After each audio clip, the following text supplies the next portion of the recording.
Ya. Oke. Assalamualaikum warahmatullahi wabarakatuh. Kami dari kelompok 4 ingin mempresentasikan tentang menganalisis pasar konsumen. Sebelumnya, saya akan memperkenalkan anggota kelompok kami. Yang pertama ada Ajit Nurhadi, lalu ada Rino Bagus Pangestu, dan saya sendiri Rika Lianti.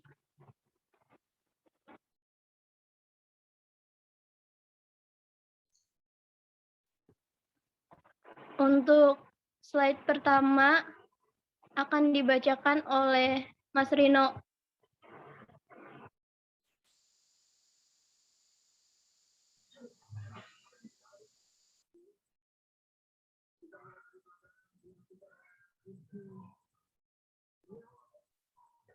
Assalamualaikum warahmatullahi wabarakatuh. Nah, di sini saya akan menjelaskan tentang tujuan pemasaran. Tujuan pemasaran yaitu memenuhi dan memuaskan kebutuhan dan keinginan pelanggan sasaran dengan cara lebih baik dari para pesaing. Pemasar selalu mencari kemunculan tren yang menunjukkan peluang pemasaran baru. Misalnya, kemunculan telepon seluler, terutama di kalangan remaja dan dewasa muda, membuat pemasar memikirkan kembali praktek mereka.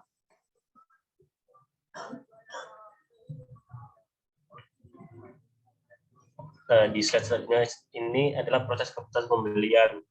Yang pertama ialah pengenalan masalah atau pengenalan kebutuhan, keperluan atau keinginan.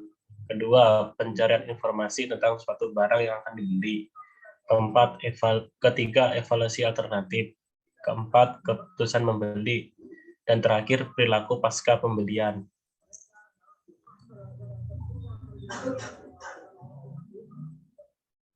Satu, pengenalan masalah. Pengenalan masalah adalah proses pembelian dimulai ketika pembeli menyadari suatu masalah atau kebutuhan yang dipicu oleh rangsangan internal atau eksternal. Jika kebutuhan diketahui, maka konsumen akan serta memahami kebutuhan yang belum perlu segera dipenuhi atau masalah dapat ditunda pemenuhannya serta kebutuhan yang sama-sama harus juga dipenuhi. Jadi, pada tahap inilah proses pembelian mulai dilakukan.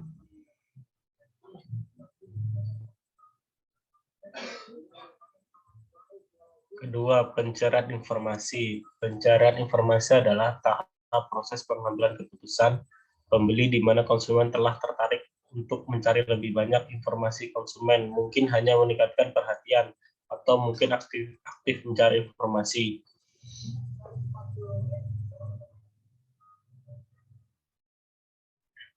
Dan ketiga, evaluasi alternatif. Evaluasi alternatif adalah tahap dalam proses pengambilan keputusan di mana pembeli, di mana konsumen menggunakan informasi untuk mengevaluasi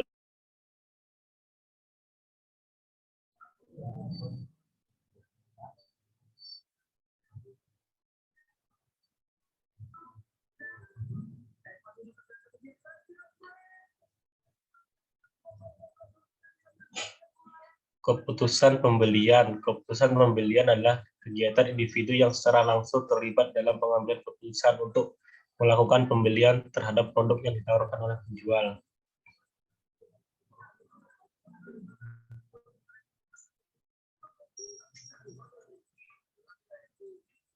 Mungkin untuk slide selanjutnya agar bisa terbagi-bagi, saya serahkan ke moderator kembali.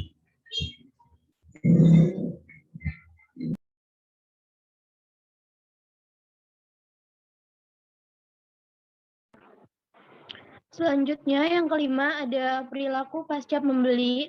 Perilaku pasca pembeli adalah konsumen tersebut juga akan terlibat dalam tindakan-tindakan sesudah pembelian dan penggunaan produk atau jasa yang akan menarik minat pemasar. Pekerjaan pemasar tidak akan berakhir pada saat suatu jasa dijual, tetapi akan terus berlangsung hingga periode sesudah pembelian supaya konsumen bisa melakukan keputusan pembelian ulang.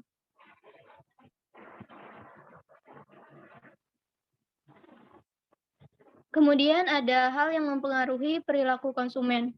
Perilaku konsumen adalah studi tentang bagaimana individu, kelompok, dan organisasi memilih, membeli, menggunakan, dan bagaimana barang, jasa, ide, atau pengalaman untuk memuaskan atau memenuhi kebutuhan mereka.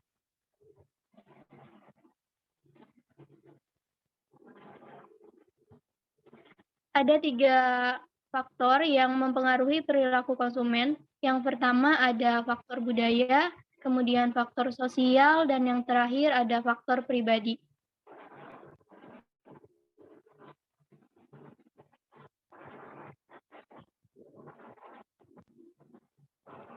Faktor budaya adalah penentu keinginan dan tingkah laku yang tercermin dari cara hidup, kebiasaan, dan tradisi dalam permintaan akan bermacam-macam barang dan jasa.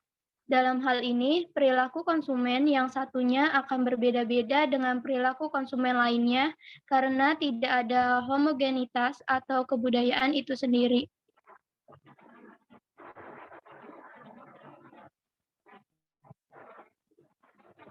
Kemudian yang kedua ada faktor sosial. Faktor sosial juga mempengaruhi tingkah laku pembeli. Pemilihan produk amat dipengaruhi oleh kelompok kecil, keluarga, teman, peran, dan status sosial konsumen. Dan yang terakhir, faktor pribadi. Faktor pribadi dipengaruhi oleh karakteristik pribadi seperti umur dan tahap daur hidup, pekerjaan, situasi ekonomi, gaya hidup, serta kepribadian konsumen. Untuk slide selanjutnya akan diteruskan oleh Mas Ajit. Proses psikologis kunci. Tugas pemasar adalah memahami apa yang terjadi dalam kesadaran konsumen antara kedatangan rangsangan pemasaran dari luar dan keputusan pembelian akhir.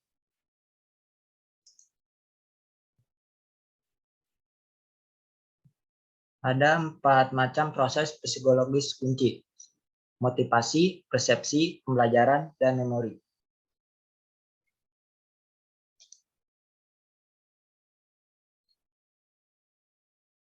1. Motivasi adalah ketika kebutuhan itu meningkat sampai tingkat intensitas yang cukup mendorong kita untuk bertindak. Motivasi dapat dibedakan menjadi 2, yaitu motivasi kebutuhan biogenik dan motivasi kebutuhan psigogenik. Motivasi kebutuhan biogenik adalah kebutuhan yang timbul dari keadaan tekanan psikologis seperti rasa lapar, rasa haus, atau rasa tidak nyaman. Motivasi kebutuhan psikogenik adalah kebutuhan yang timbul dari keadaan tekanan psikologis seperti kebutuhan akan pengakuan, penghargaan, atau rasa memiliki. 3 yang paling terkenal, teori Sigmund Freud, Abraham Maslow, dan Friedrich Nietzsche telah memberikan arti yang berbeda untuk analisis konsumen dalam pemasaran.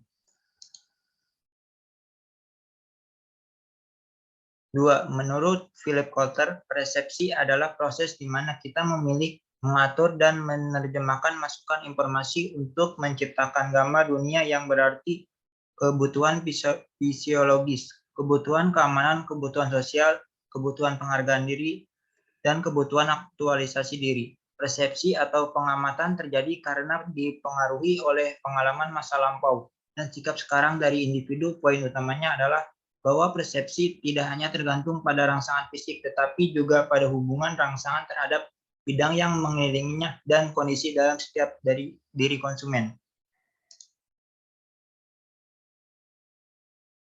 3. Dapat ditarik kesimpulan bahwa pembelajaran adalah dorongan perubahan relatif permanen yang disebabkan oleh pengalaman.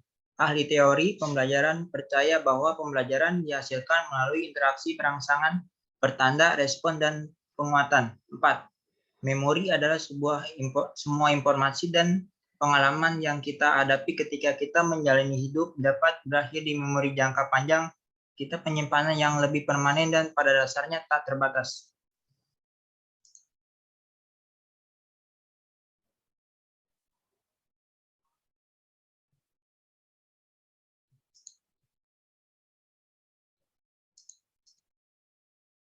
Teori lain tentang pengambilan keputusan konsumen. 1. Tingkat keterlibatan konsumen. Model ekspektasi nilai mengasumsikan tingkat keterlibatan yang tinggi dari konsumen. Kita dapat mendefinisikan keterlibatan konsumen berdasarkan tingkat keterlibatan dan pemrosesan aktif yang dilakukan konsumen dalam merespon rangsangan.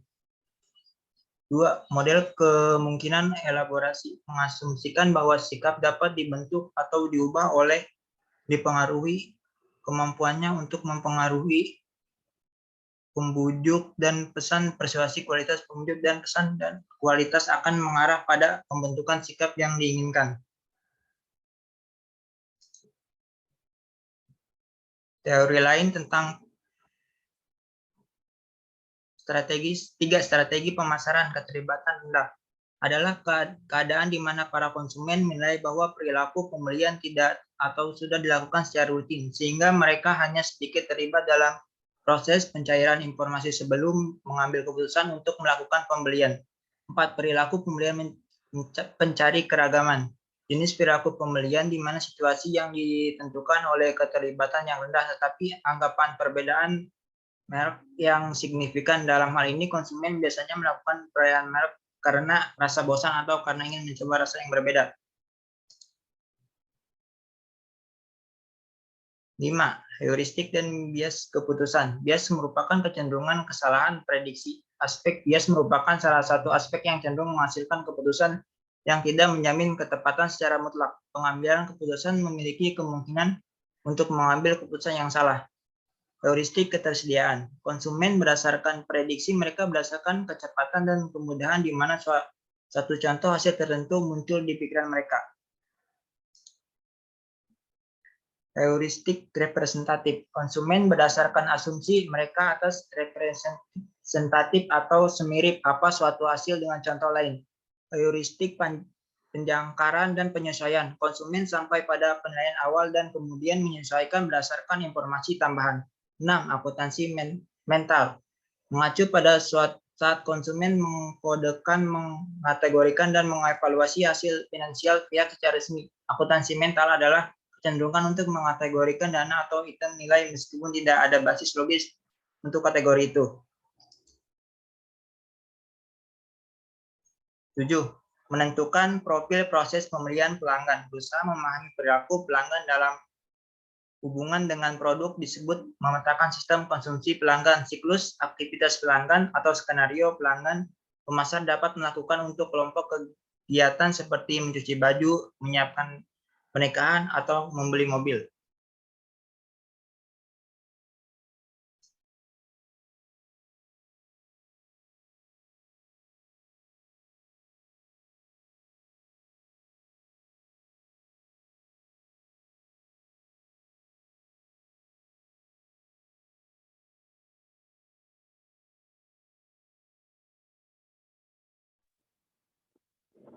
Sekian dari kelompok